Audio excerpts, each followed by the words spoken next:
दोस्तों आज के इस वीडियो में मैं आपको one of the best film franchise की मिशन इम्पॉसिबल फॉलआउट यानी MI6 फिल्म की स्टोरी आपको बताऊंगा। अगर आप मूवी लवर हैं तो आपको मेरे चैनल को जरूर सब्सक्राइब करनी चाहिए। तो चलिए बिना टाइम वेस्ट की स्टोरी शुरू करते हैं। फिल्म शुरू होता है इथन हंट के सपने के साथ, जिसे ये देखता अपनी एक्स वाइफ और सोलोमन लेन को, जिसको इथन ने MI5 में पकड़ा था। और जब ये नींद से उठता तो इसे मिशन दिया जाता अपोस्टल्स को पकड़ने का, जो कि एक नया गिरोह है जिन्होंने कश्मीर में चिकन पॉक्स का महामारी फैलाया था। और अब ये एक अज्ञात उग्रवादी जॉन लार्क से हाथ मिलाकर रसिया से चुराया गया प्लूटोनियम का 3 गोलों का यूरोप के माफियों से सौदा करेगा। और नॉर्वे के nuclear weapon specialist doctor Dale Brook इसे 3 परमाणु बम बना देगा। तब इस डील को रोकने के लिए इथन प्लूटोनियम का सौदा करने बर्लिन जाता, लेकिन लूथर के बचाने के चक्कर में प्लूटोनियम हाथ से निकल जाता। तब डॉक्टर डेल ब्रुक को उठाकर पूछताछ करता, जिसे बहुत ही आसानी से इथन बेवकूफ बनाकर इसके फोन के जरिए जॉन लार्क का पता लगाता। पेरिस में व्हाइट विडो और जॉन लार्क शायद प्लूटोनियम का सौदा करने जा रहे हैं। तब CIA चीफ एरिका के कहने पर CIA का एक आदमी वाकर भी इथन के साथ पेरिस जाता। तब ये मनमानी करते हुए इथन का बात ना मानकर एरोप्लेन से पहले ही जंप लगा लेता, जिसके कारण बिजली लग जाती और ये बेहोश होकर गिरने लगता। इथन जंप लगाकर इसे बचाता और लास्ट टाइम पर अपना पैराशूट खोलकर खुद को भी बचाता। उसके बाद पार्टी में जॉन लार्क के हैंड बैंड को ट्रैक करके उसके बाथरूम में पकड़कर उसका भेस लेकर प्लूटोनियम का सौदा करने का प्लान रहता। लेकिन जॉन लार्क इन दोनों पर भारी पड़ता और बहुत ही बेहतरीन एक्शन यहाँ पर होता। जैसे ही जॉन लार्क इथन को मारने जाता, वैसे एल्सा आकर जॉन लार्क के चेहरे पर गोली मार देती।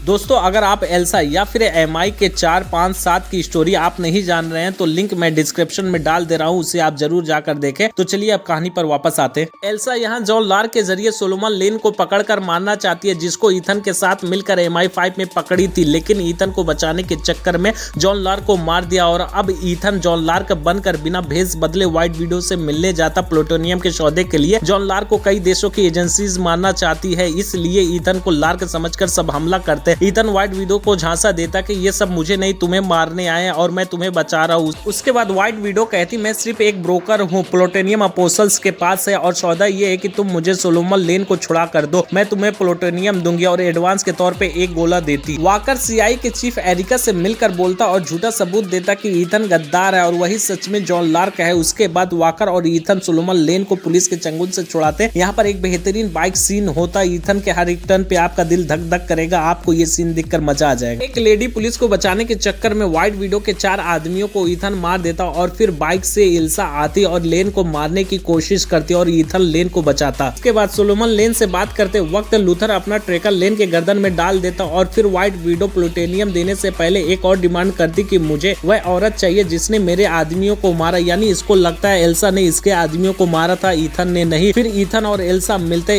इथन इसे लेन को मारने का केस छोड़ने के लिए कहता, लेकिन एल्सा नहीं मानती। उसके बाद इंग्लैंड में मिस्टर सेक्रेटरी मिलता और इथन को बताता कि CIA के पास सबूत है कि तुम ही जॉन लार्क हो और मैं तुम्हें ले जाने के लिए आया हूँ। इस डिस्कशन के बाद इथन सेक्रेटरी को बेहोश करके बेंजी को लेन बनाकर ले जाता और असली सोलोमन लेन को वाकर के निगरानी में छोड़कर चला जाता। तब वाकर का अपना खेल शुरू होता और लेन को ये लिवा कर जाता, मतलब वाकर ही असली जॉन लार्क है और प्लूटोनियम इसी के पास है और ये एक अपोस्टल्स है जो लेन के साथ परमाणु बम गिराना चाहता और ये लेन को छुड़ाने का इसका ये प्लान रहता है। तभी पता चलता इथन ने वाकर को बेवकूफ बना दिया। डुप्लीकेट लेन यानी बेंजी को छोड़कर रियल लेन को लेकर गया था और अब इसका पर्दाफाश हो गया। सेक्रेटरी के मोबाइल के जरिए एरिका सब देखती और CIA के आदमियों को भेजती, जिसमें ज्यादातर गद्दार ही होते हैं। एल्सा भी आ जाती और यहाँ पर एक्शन शुरू हो जाता। इस एक्शन के दौरान लूथर वाकर के गर्दन में ट्रैकर डाल देता। उसके बाद लेन और वाकर भागते। बेंजी पैड में देखकर इथन को गाइड करता और ये लंदन में रन चेज सीन चलता, जो कि बहुत ही अच्छी तरीके से फिल्माया गया है। इथन के हाथ से वाकर निकल जाता। उसके बाद लूथर और बेंजी डॉक्टर डेल ब्रुक के परमाणु वेपन को स्टडी कर देता। इन्हें पता चलता कि जब दोनों परमाणु बम साथ में एक्टिवेट रहेगा तभी पहले डेटोनेटर से स्विच निकालना और उसके बाद दोनों परमाणु बम को साथ में डिस्कनेक्ट करेंगे, तब जाकर परमाणु बम को फटने से रोका जा सकता है। लेन के गर्दन में लगे ट्रैकर को ट्रैक करके ये सब कश्मीर आ जाते हैं। लेन इंडिया में कश्मीर को निशाना इसलिए बनाता कि अगर कश्मीर में परमाणु बम फूटेगा तो इंडिया, पाकिस्तान और चाइना से लगभग दुनिया की 1/3 आबादी खत्म हो जाएगी, क्योंकि जॉन लार्क का यही फरमान रहता है कि जितनी बड़ी तबाही होगी उतना बड़ा अमन कायम होगा। लेन चाहता इस परमाणु हमले में इथन का सब कुछ खत्म हो जाए, इसलिए उसकी एक्स वाइफ जूलिया को चिकन पॉक्स की महामारी करवा कर बुलाया रहता। उसके लिए फरिश्ता भेजकर इथन की मुलाकात जूलिया से होती। लूथर एक परमाणु बम को खोलने की कोशिश करता, दूसरा बम बेंजी और एल्सा खोजते कहाँ पर है और दूसरी तरफ इथन डेटोनेटर के लिए वाकर के पीछे पड़ा रहता, क्योंकि बम एक्टिवेट हो जाता। जो एक हेलीकॉप्टर से भागता, दूसरे हेलीकॉप्टर के लेगेज के माध्यम से इथन उस पर चढ़ता। इथन किसी तरीके से हेलीकॉप्टर पर चढ़कर वाकर को रोकने की कोशिश करता। दूसरी तरफ बेंजी और एल्सा दूसरे बम को खोजते और इधर दिखाता लूथर के पास जूलिया आ जाती और उसकी मदद करने लगती। एल्सा बम को खोजते हुए लेन के पास पहुंच जाती जहां दूसरा बम मौजूद होता। इन दोनों के बीच में एक्शन होता। एल्सा बंदी बन जाती और एल्सा को खोजते हुए बेंजी भी आ जाता। लेन इस पर भारी पड़ता। एल्सा बहुत मुश्किल से बेंजी को बचाती और लेन को ये दोनों बंदी बनाकर बम को डिस्कनेक्ट करने की कोशिश करते। उधर ईथन हर एक मुमकिन कोशिश करता वॉकर को रोकने का, जिसे देखकर आप दंग रह जाएंगे। दोनों हेलीकॉप्टर क्रैश हो जाता। फिर हैंड टू हैंड ईथन और वॉकर का फाइट होता। ईथन हर बार डेटोनेटर की स्विच को निकालने की कोशिश करता। पहाड़ से लटक कर वॉकर को मारता और लास्ट सेकंड पे डेटोनेटर से स्विच निकालता। उधर लूथर और बेंज साथ में वायर काट कर बम को डीएक्टिवेट कर देते। ईथन को एरिका यानी सीआई के चीफ आकर बचा लेती। लेन को एल्सा अपने देश इंग्लैंड MI6 को सौंप देती। यही एक बेहतरीन फिल्म एंड हो जाती है। दोस्तों इस फिल्म की IMDb रेटिंग 10 में से 7.7 स्टार है। रोटेन टोमेटो 97% है और टेल ऑफ फिल्म इसे 10 में से 8.5 स्टार देता है। दोस्तों ये एक बेहतरीन फिल्म है जिसे सबको देखनी चाहिए। जय हिंद।